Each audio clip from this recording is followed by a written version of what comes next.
Are you good? Everybody's got a level, everybody's got color. Hi, I'm Jamie Court. I am the president of Consumer Watchdog, and I'm standing with Susan Collins, who is with the president of the Container Recycling Institute. We're here and very troubled that the only recycling center west of the 405 is closing down Saturday. 200,000 people who live west of the 405 are going to have to go east of the 405 to recycle, 5-6 miles away. And for most of the people here who are recycling, that's not an option. So California, the Golden State, which created the bottle deposit laws, is now the state where we can't return our bottles and cans for the 5 and 10 cents we plop down, and recycling at the community level is disappearing. 40% of the recycling centers in California have closed during recent years. The closure of the Santa Monica Community Recycling Center is a poster child for why Sacramento needs to deal with this issue and needs to deal now. The governor needs to address the fact that we collect $1.5 billion in bottle deposits from consumers and they have nowhere to come to get that money back. Around 50% of the bottle deposits we pay come back to us directly.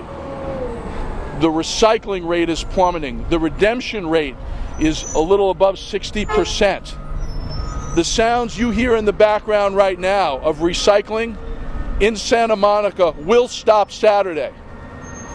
The cans won't be taken, the bottles won't be taken, the trucks won't be taking all of these recyclables from the community to recycle.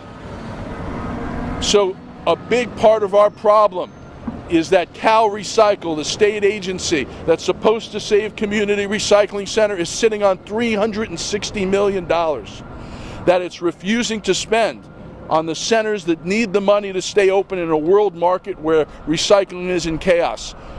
This problem is partially because we have contaminated waste from China and because we have a terrible world market.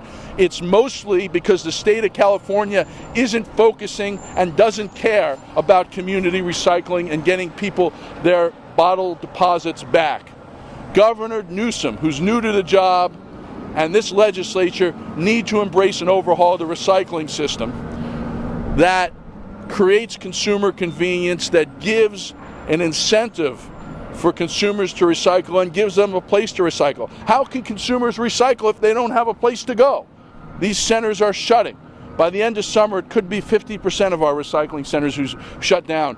What's even more troubling is that grocery stores and retailers are supposed to take bottles and cans back when there's no recycling center. An audit by Consumer Watchdog last month found 2/3 of the grocery stores and chains that are supposed to take back recycling are refusing to do it, even when there are signs in the window saying they redeem bottles and cans. The grocers and the retailers killed money in the budget for recycling centers, and they're refusing to take the bottles and cans back. So we have special interest in Sacramento. We've got the grocers, we've got the curbside haulers where we have very contaminated recycling, and they want the money and they don't want the centers to have the money, and the grocery stores don't want to take back the empties when there's no center in a community. The governor needs to get the special interests out of the system and bring back recycling for communities, for consumers, for the environment. So I'm going to turn it over to Susan to talk about the environment and what's gone wrong with recycling and what it means for our oceans and our world. I will tell you this. $360 million is sitting in an account right now that comes from all the deposits we make, nickels and dimes, that aren't coming back to us. It should be spent to save this infrastructure. The budget has a mere $5 million in a trailer bill for recycling centers. It should have tens of millions of dollars in the budget for these recycling centers. Money should not be squandered by Cal Recycle. And I'll say to this, if this center closes, and it will close Saturday without intervention from Sacramento, the people who run Cal Recycle should be fired. They should be fired. They should be standing here saving the center. We shouldn't have to do it. That's their job. The governor should fire the people who run recycling in this state if they can't run it right, and get new people who will, who don't have ties to the special interest groups. So let me put on Susan Collins, who is literally the national expert on recycling in America and has been for a very, very long time. She knows every state bottle deposit law. She knows everything there is to know about bottle deposits in California. And most importantly, she's going to tell you why and how California is falling down and why we need to address it. So Susan, do you want to... Thank you, Jamie. Hi, yes, I'm Susan Collins. I'm the president of the Container Recycling Institute, and we're a 501c3 nonprofit research and advocacy organization that focuses on packaging recycling with a special emphasis on beverage container deposit laws. And this program in this state is one of more than 50 beverage container deposit laws throughout the world, but it is not among the best, unfortunately.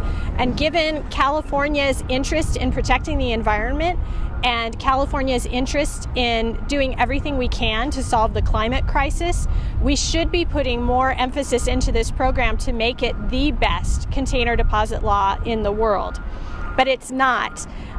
Just in the last 5 years, we've dropped from having a recycling rate for bottles and cans of 85% down to 75%.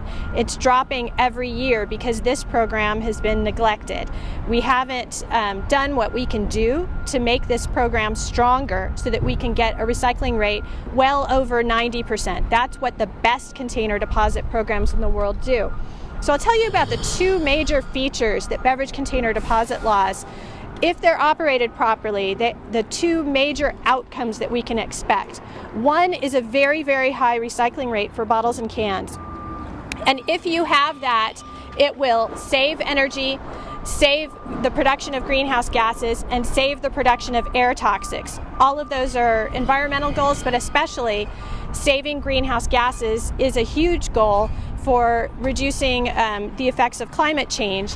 And it's also one of the easiest things we can do as a climate change measure, as a solution to the climate crisis. So these are incredibly effective recycling programs. I call these programs the rock stars of recycling because they're able to achieve, if they're properly operated, they're able to achieve a recycling rate for bottles and cans well into the 90% range. And if you're not doing a program that has at least an 80% recycling rate, you're not doing it right. The quality of recycling is also so high that these containers can be made back into containers again. And that's not always true with containers that are recycled through curbside recycling or other means. The contamination rates in curbside recycling can be 20% or even 40% higher. And when you get to those really high rates of contamination, it gets to a point where you can't even recycle the material into anything but like road base is what you can do with glass instead of making it into bottles again. Also, because of the closure of these redemption centers in the state, as Jamie talked about, we've lost 1,000 redemption centers in the state in the last 5 years, and that's 40% of the total. We already in California had the worst infrastructure for beverage container deposit laws, and now we have the worst with another 40% reduction. Also, it's critical that consumers have an easy, convenient way to get their deposits back. When you have a container deposit program, it creates a social contract between the state and the consumer. The state says, we want you to recycle these containers, and if you do that, we'll give you your deposit back. Once there is no available place to recycle your containers and get your deposit back, the state has broken the social contract between the state and consumers, and that's what's happened here. For the population of Santa Monica, these folks are paying $3 million a year in container deposits. For the wider area that's covered, it's 200,000 people. They're paying $6 million a year in deposits. And now they have to drive 5-6 miles out of the city to go to another city to get their deposits back. And so a lot of them won't, and they're basically forfeiting their deposits. This is a way that the state and the city of Santa Monica are not allowing them to have that money back, sort of taking that money from them. Also, the structure of the program in recent years is lopsided, where curbside programs are being paid out of the container deposit law. They're being dramatically overpaid to the tune of $150 million a year. Meanwhile, the redemption centers over the last 5 years have been underpaid $62 million in total. And that's why we've seen 1,000 of the redemption centers close. Lastly, this program also provides a somewhat dignified way for the underprivileged to earn supplemental income, which is especially meaningful in the context of our current housing crisis. And that's all I have. We are going to go inside and talk to some of the people who see how they feel about the recycling center closing and whether or not they feel they can make the trip 5 or 6 miles. For many people here, this is an income, a big income. And Laura Sabaya organized, a community organizer in Santa Monica, a trip to the Santa Monica City Council to be heard on this issue. The City Council made this decision without giving these recyclers an opportunity to be heard, without proper notice. They shut this center down quickly without community input. It's anti-democratic, it's anti-environment, and it's anti-consumer. And I think the City Council at least owes a hearing to these recyclers, time and notice to be heard. And Laura can talk to you a little bit about that. More importantly, though, the state of California has the resources to fix this problem, but it doesn't have the will. And we're calling on Governor Newsom to personally get involved. The bureaucrats don't care at Cal Recycle. They have allowed these notices to go up when they're sitting on $360 million that could save centers like this. The bureaucrats either got to get with the program or they got to get out of their jobs. The Golden State is becoming a landfill. It's not okay. And if we're going to solve climate change, if we're going to have high-minded rhetoric about saving the oceans, we can't abandon recycling in the state that invented it. So if there are questions, we'll take the questions, and then we'll go in and we'll see if people will talk to us about their personal feelings. Jamie, the industry is going to say that, especially with waste management, that it makes more sense for there to be a single stream. It makes more sense to invest in, materials recovery facilities, things like that, because it's going to be less damaging to the environment, and you're going to get a higher recovery rate. How do you answer that kind of charge? Yeah, let me just say one thing. But look, I'm a consumer advocate. Consumers pay $1.5 billion a year in deposits, and our recent study found that they're getting a little more than half that money back. When you get your cans and bottles taken at the curbside, you don't get redemption. The waste haulers get your bottle deposits. It becomes a tax, not a deposit. That's wrong. But more importantly, bottles break, there's huge contamination, and the reason China won't take our trash, it's because the waste haulers own Sacramento politically. There's literally millions of dollars going from these trash haulers to this program. Susan can talk more specifically about that. I just want to say this, after our last press conference, where we pointed out the lack of consumer redemption, I started to get phone calls on my cell phone. Crank calls for literally hours with the sounds of garbage trucks backing up as a threat, personally, to talking out about the lack of ability of consumers to redeem their bottle deposits. I mean, these waste haulers act like the Sopranos.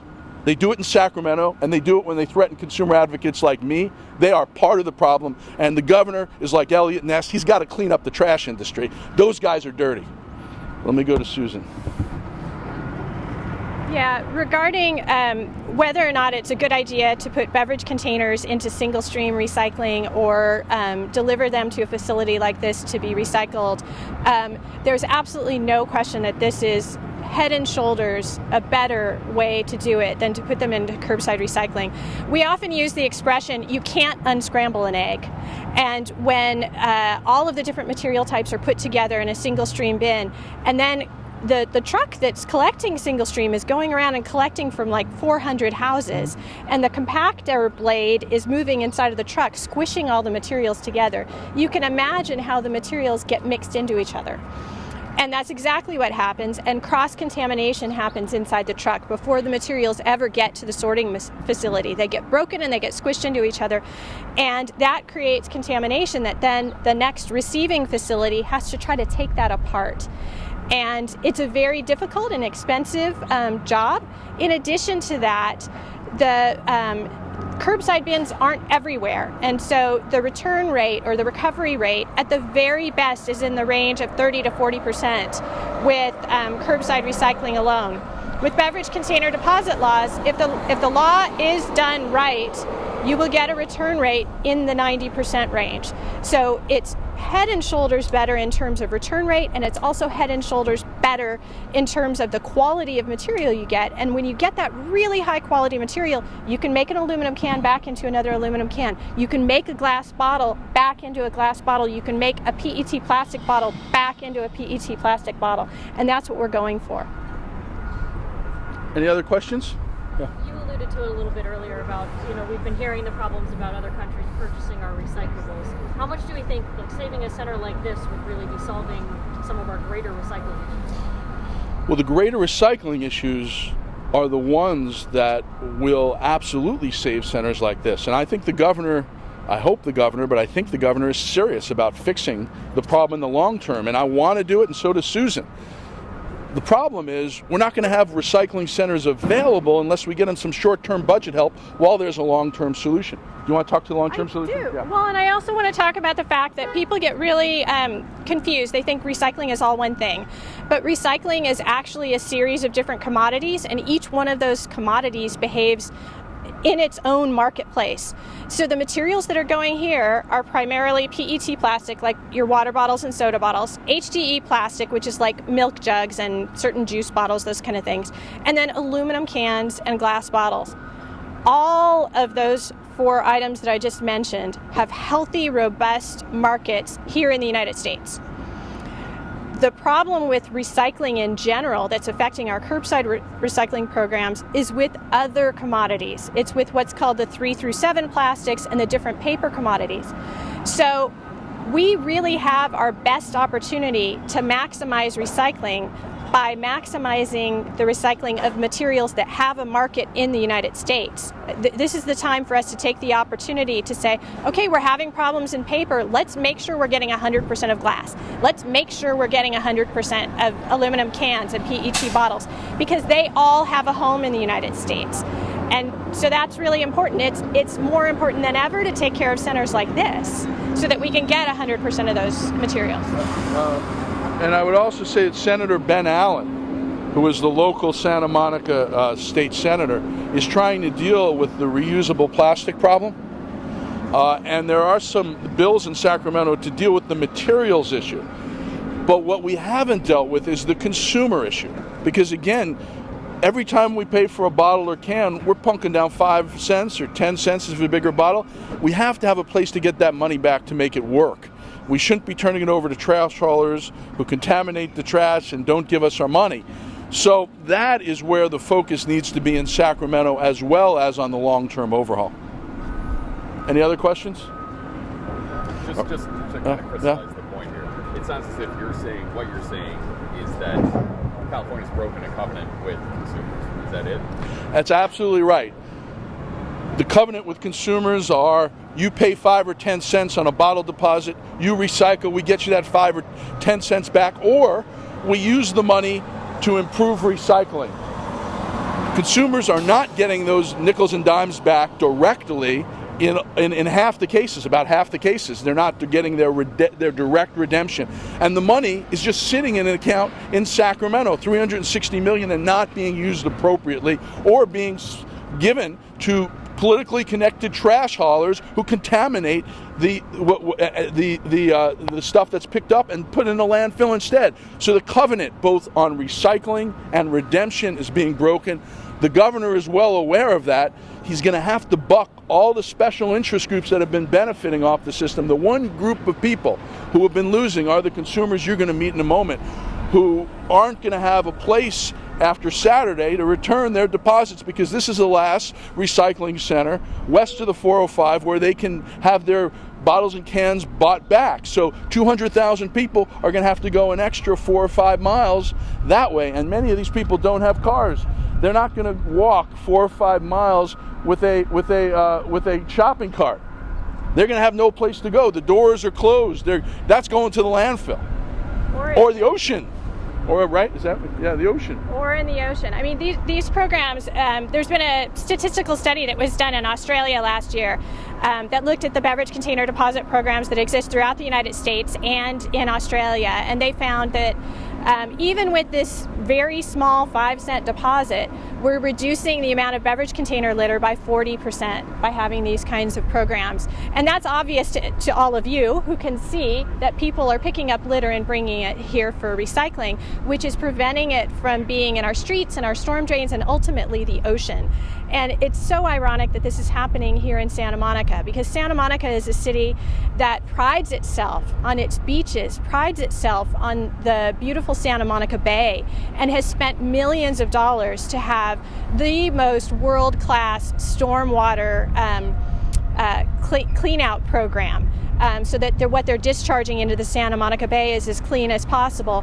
And to lose a program that's helping them keep the Santa Monica Bay clean is an unfortunate, unhappy irony. I mean, if this can happen in the greenest city in America, it can happen anywhere, and it will. But the city council and the mayor should be ashamed of themselves the way they've handled this. They need to address it. The governor clearly needs to deal with the larger state problem. But how the city of Santa Monica could let this happen shows the elitism of environmentalists here who aren't thinking about the consumers who make a living off this, and about people who don't have a curbside trash container, and they're not really thinking about the environment when it's a single stream trash container that isn't good for the oceans and the world because it's going to go into a landfill. So the city council is, this is the equivalent in the environmental world of giving in to the developers. They've given in to the haulers, they've given in to the soda companies, they've given in to everybody who doesn't like community recycling. What about the community? What about the community members? Well, let's find out. So do you want to go in? Yeah. This was basically closed by the city of Santa Monica. The state didn't really have any.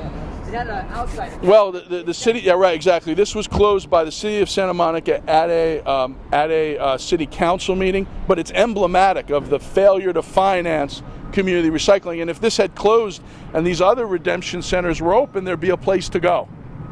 Yeah, there isn't. There's no place to go unless you want to go to Culver City. That's where you're going to have to go. And we'll see what happens in Culver City. So let's go in. I mean, we're going to go. If you, no one's going to hear you unless you're in front of a microphone. Disinformation that people are hearing over the radio on KFI. That's the station that I listen to. But I'm sure well, he just went inside. So being distributed, announced on other radio stations, yeah. AM radio stations, the conservative ones, I suppose. But KFI, just this morning, I heard someone announce it, and it wasn't even someone in their news department. If it's one of their news reporters, reports are part of their regular news, and they're saying there's been this disinformation about recycling. That recycling is no longer a priority, is no longer an issue, and what we should do is reduce instead of recycle. And I was just wondering who's paying for that information to be spread. That's a great question. Who's behind that? Could be the trash haulers. The trash haulers? Could be. We'll have to find out. Well, look. If they get even held responsible.